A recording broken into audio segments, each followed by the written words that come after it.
Amis internautes de Guérit TV Monde, bonjour et bienvenue dans votre émission La Trottinette sur Guérit TV Monde. Nous sommes jeudi 30 septembre 2021. Demain, 1er octobre 2021, votre web télévision Guérit TV Monde va célébrer ses 5 ans d'existence. En prélude à cet événement majeur, Mathieu Midengoyi et Alphonse Boton ont tendu le micro à Gaspard Adiamossi, Chérif Riwanou et Rachidi Odio, tous journalistes. Écoutons-les. Waouh! Déjà, le temps passe vite. Guérit TV, c'est carrément ma chose. Je ne veux pas dire que je ne connais pas Guérit TV. Tout d'abord, c'était le journal Guérit que tout le monde connaissait. Après, le PDG est allé me voir. Grand frère, je vais mettre désormais à la télé. J'ai dit, mais c'est normal, tu as fait la télé, donc vas-y. Il avait peur au début, il a dit vas-y, qui ne risque rien à rien. Je crois qu'il s'est lancé aujourd'hui. Tout le monde voit aujourd'hui et tu ne peux pas faire un truc sans inviter Guérit TV Monde. Aujourd'hui, je suis quand même fier de son parcours. Il a quand même révolutionné le monde des web TV. Il ne doit pas avoir peur, il doit tenir bon. Jusque-là, il a déjà tenu bon 5 ans. C'est déjà quand même qu'il continue.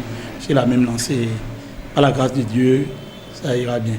Qu'on se revoit encore dans 10 ans, dans 20 ans, pourquoi pas dans 50 ans, pour fêter encore d'autres anniversaires. Je voudrais déjà commencer par féliciter le PDG de Guérit, M. Chamsidine Badarou, féliciter les journalistes et autres qui animent cette jeune chaîne de télévision. 5 ans déjà, on ne dirait pas un enfant qui est né il y a 5 ans marche déjà. Et je crois que Guérit TV a fait du chemin, un bout de chemin pendant ces 5 années. J'ai toujours dit au PDG Chamsidine qu'il est l'un des pionniers dans le domaine de la web TV au Bénin et même au-delà. Après lui, plusieurs autres chaînes de télévision de cette nature-là sont nées. C'est un pari difficile à gagner, mais je pense qu'il est déjà en train de gagner le pari parce qu'aujourd'hui, Guérit TV s'est imposé dans le paysage médiatique béninois, non seulement en existant comme chaîne de télévision, mais également par la diversité des programmes que cette chaîne essaie de fournir aux téléspectateurs et autres internautes en parlant d'émissions. Je note par exemple la revue de presse qui se fait de façon quotidienne, les éditions de journaux et plusieurs autres émissions assez intéressantes pour le public et l'auditoire. C'est vrai que c'est une jeune équipe dynamique et qui sait de quoi il est question. Ce que je voudrais juste suggérer, c'est peut-être de faire un peu plus preuve d'innovation, d'aller explorer d'autres domaines qui ne sont peut-être pas explorés. Et en termes d'émissions, par exemple, je vous demanderai d'explorer des champs comme un peu la culture, le sport, des domaines où il me semble que vous n'êtes pas souvent présent ces derniers temps, alors que c'est des domaines à explorer. Donc je vous suggère de faire beaucoup plus d'efforts et de parcourir tous les domaines de la vie nationale et internationale, bien entendu. 5 ans déjà, ça passe très vite. Ce sont quand même 5 années de défis relevés, de motivation extraordinaire, d'énergie déployée et surtout de la volonté de servir l'information publique. Ce sont 5 années de difficultés sans doute que vous avez réussi à surmonter, d'obstacles de toutes sortes que vous avez pu braver pour en être là. Il ne peut en être autrement parce que je connais bien le promoteur de Guérit TV Monde. Donc je sais à quel point, lorsqu'il est décidé, il peut aller loin et très loin. Ce que vous avez surtout réussi à faire, c'est de montrer la voie à des journalistes talentueux, mais qui n'ont pas eu de place sur les médias classiques. Chamsidine Badarou a prouvé à travers donc l'initiative de Guérit TV Monde qu'il était possible de saisir le numérique, qui est un qui offre un gisement d'opportunités pour pouvoir non seulement s'affranchir professionnellement, mais également absorber, créer les conditions d'éclosion pour d'autres talents. Et vous avez vu, depuis tout ce temps, il y a eu d'autres personnes qui ont compris aussi qu'elles pouvaient faire la même chose. Il y a eu des Web TV qui sont nés. Nous ne pouvons que vous dire félicitations. Je sais très bien que le travail n'est pas du tout facile. Je sais aussi que pour le chemin qu'il vous reste à parcourir, il y aura encore des difficultés énormes, surtout vu le contexte actuel que le monde entier vit, un contexte marqué par la pandémie du Covid-19, avec son lot de difficultés pour les entreprises. Vous êtes une entreprise, donc le secteur des médias n'est pas épargné par les difficultés actuelles des entreprises à travers le monde, donc du fait donc, de cette crise sanitaire. Je n'ai qu'à vous demander de vous armer encore de beaucoup de courage, d'abnégation, réserver encore beaucoup plus d'énergie pour pouvoir relever les autres défis. Vous savez, votre mission, c'est un sacerdoce. Mais dans ce sacerdoce, seul Dieu saura nous donner les moyens de notre épanouissement économique, épanouissement social, parce que nous aussi, nous avons des aspirations. Des crispations politiques entre pression et intérêt général. Que fera Talon, s'interroge le quotidien Matin Libre dans sa manchette de ce jeudi. Je vous invite ici à suivre le contenu de cet article avec Mathieu Midingoï. La décrispation politique était au cœur de la rencontre entre Patrice Talon et Boni Yayi. Le chef de l'État béninois a jugé utile d'échanger avec son prédécesseur Boni Yayi, avec lequel les relations se sont dégradées depuis plus de 5 ans en ce qui concerne notamment la gouvernance au sommet de l'État. Après ce tête-à-tête entre les deux amis d'hier, des doléances ont été formulées par l'hôte du locataire de la Marina. Elles sont relatives, entre autres, à la libération des jeunes et détenus politiques, au retour au pays des exilés, à l'arrêt des poursuites et arrestations post-élection présidentielle, à l'instauration d'un cadre de concertation entre le chef de l'État et ses prédécesseurs dans le fauteuil. Aussitôt après cette rencontre historique, et jusqu'à ce jour, des réactions pleuvent. Celles qui attirent l'attention sont bien celles d'acteurs politiques de la mouvance présidentielle et celles d'acteurs connus de la société civile. En effet, pour le député Oden Aladati, la requête de Boni Yayi relative à la libération de la ministre Rekia Madougou, du professeur Joël Aïvo et autres prisonniers, dit politique, est une façon de demander l'ingérence du président de la République dans des procédures judiciaires. Si pour le parlementaire, cela est non négociable, son collègue Abdoulaye Gounou, il ne faudra pas penser tout de suite à une amnistie. Selon ses propos, la demande de l'ex-président n'est pas raisonnable car certains parmi les prisonniers et autres mis en cause ont des difficultés avec la justice et il faudra qu'ils en répondent. Karim Urbain da Silva, connu comme sage de Porto Novo et soutien de la rupture, lui aussi, ne l'entend pas de la même oreille que l'ancien président Boni Yayi. On ne va pas à une réconciliation avec un chapelet de conditions irréalistes, martèle-t-il. Certes, il faut amener les gens à pardonner tout ce qu'ils ont subi, mais cela n'absout pas les auteurs de ces actes de la sanction encourue, soutient Karim da Silva. Et de conclure, la réconciliation ne peut être le prétexte à une énième entorse à la loi. Il ne faut pas tordre le cou à la justice. La réconciliation ne peut se justifier par l'injustice, bien au contraire. Quant à Joël Ataï Gadegbe, lui prône la séparation des pouvoirs dans la prise en compte des requêtes de l'ancien président. L'acteur de la société civile se dit personnellement réservé, sinon opposé aux lois d'amnistie, parce que cela tend à être une espèce de prime à l'impunité. Dans une république avec les lois connues de tous, on devrait pouvoir répondre de ces actes, a-t-il insisté. Face à cette avalanche de réactions sous forme de pression pour orienter ou influencer l'action du chef de l'État, l'on est fondé de se demander ce que fera Patrice Talon face à l'intérêt général et face également au miroir de sa conscience.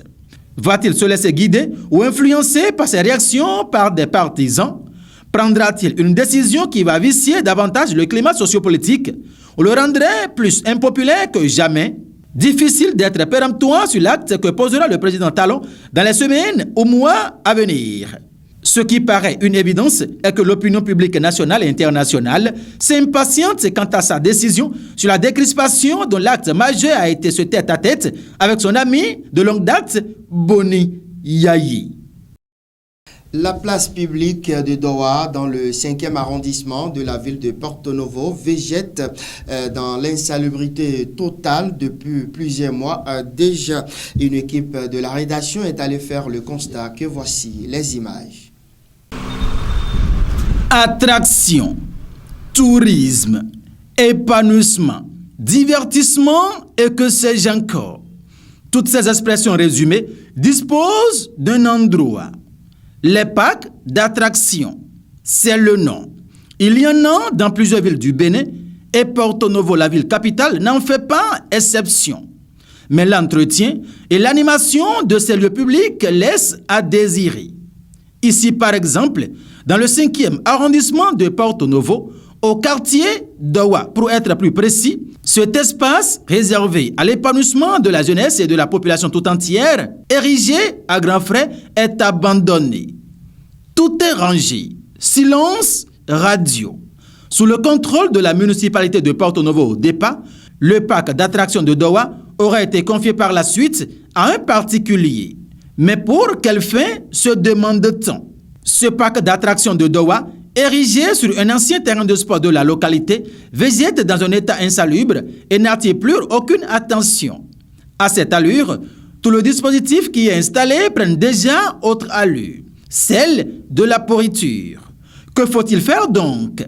Autorité municipale de Porto Novo, obnubilée, les bénéficiaires du parc d'attractions de Doha dans le 5e arrondissement de Porto Novo implorent humblement votre indulgence pour que cet espace reprenne effectivement vie et devienne serviable. Si c'est qu'il faut le retirer du particulier et procéder autrement, à vous d'en décider. Faites alors quelque chose, car vous en êtes capable et en disposez également les moyens. C'est ce que je pense. C'est la fin de ce bulletin d'information. Je vous retrouve pour la suite de la trottinette dans un instant.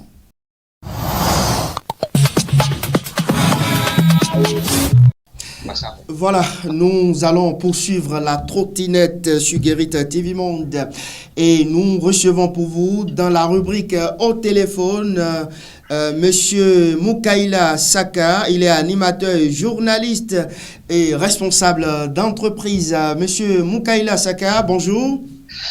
Bonjour, comment allez-vous? Nous nous portons bien. Merci d'avoir accepté de nous parler au téléphone. Très bien.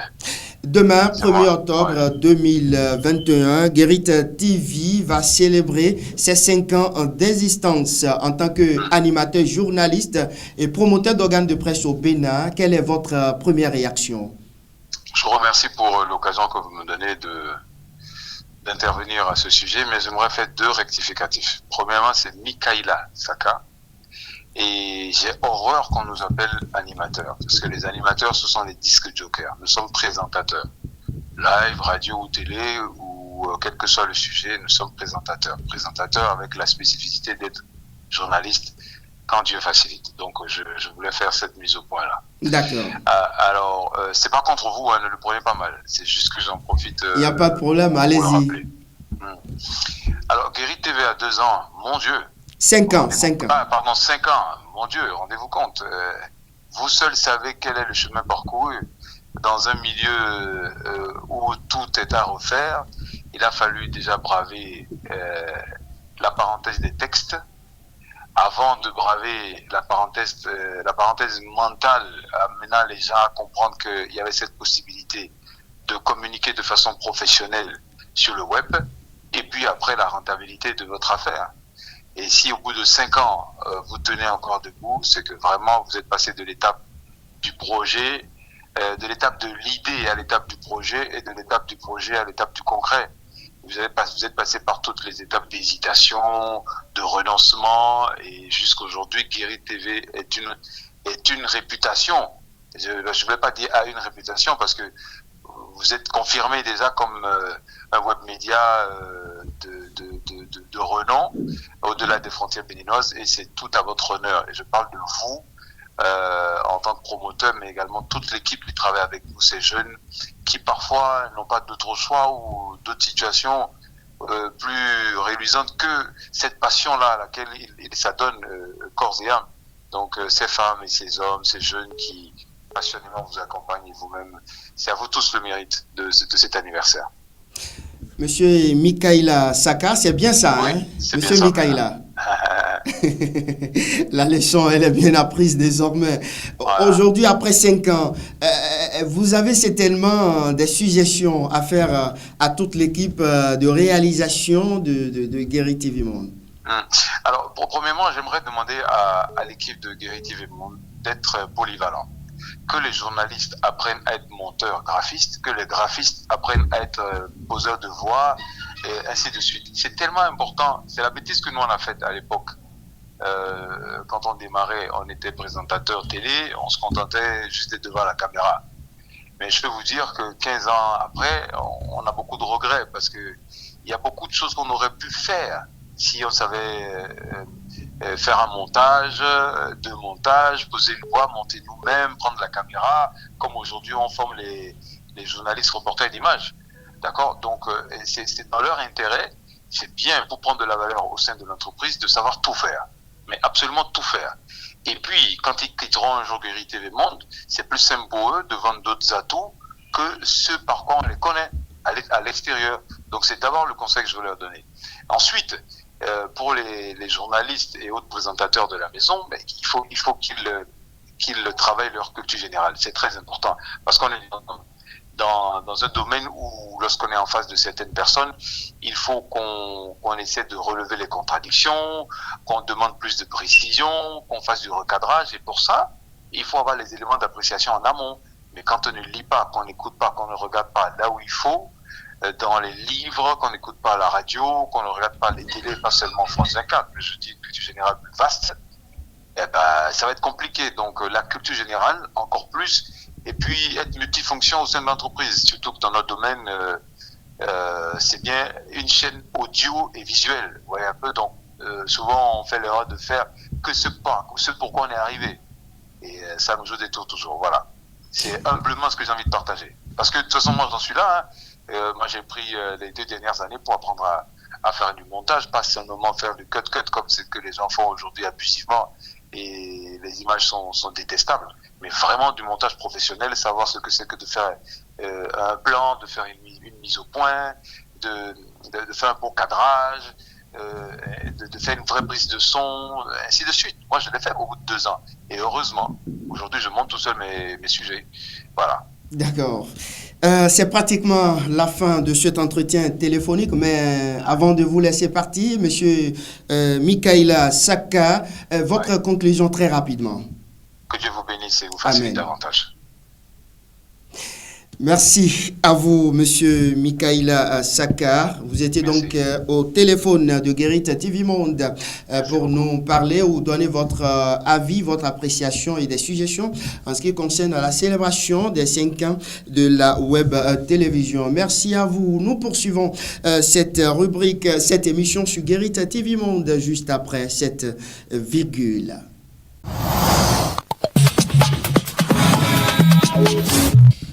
La page rétro, c'est tout de suite. Et maintenant, je vous invite à écouter l'honorable Rachidi Badamassi.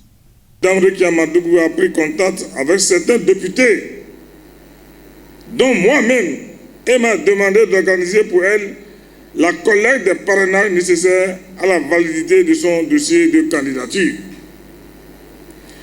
Tout en lui donnant mon accord de principe, je lui ai exprimé quelques réserves. Car s'il est vrai que tout candidat sérieux doit remplir toutes les conditions prévues par la loi, il est encore nécessaire que les candidatures obéissent à des normes éthiques.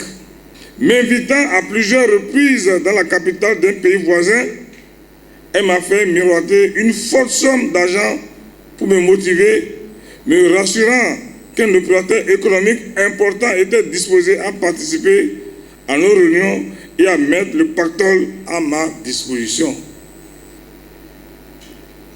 Comme si le Bénin était à vendre. J'ai été à la rencontre et c'est là que j'ai davantage compris que j'avais affaire à des gens dont l'objectif inavoué était de prendre en otage notre pays. C'est à cet instant que je me suis dit que s'il faut parrainer quelqu'un qui sera le pion d'une force politique étrangère, ce sera ça mon concours. Je ne peux me rendre complice d'une telle manœuvre contre mon pays, car moi, je n'ai pas d'autre nationalité. Et c'est là aussi que j'ai décidé de tout mettre en œuvre pour faire échec à cette initiative malsaine et nuisible aux intérêts du Bénin. À l'instant, l'honorable Rachidi Gbadamansi, c'était bien sûr lors d'un point de presse ou d'une conférence de presse animée à Cotonou. Le dernier élément de la trottinette du jour, c'est bien sûr la vidéo du jour. Rions ensemble. Le talent nous a offert il y a de maïs à moulin, il y a de maïs à moulin.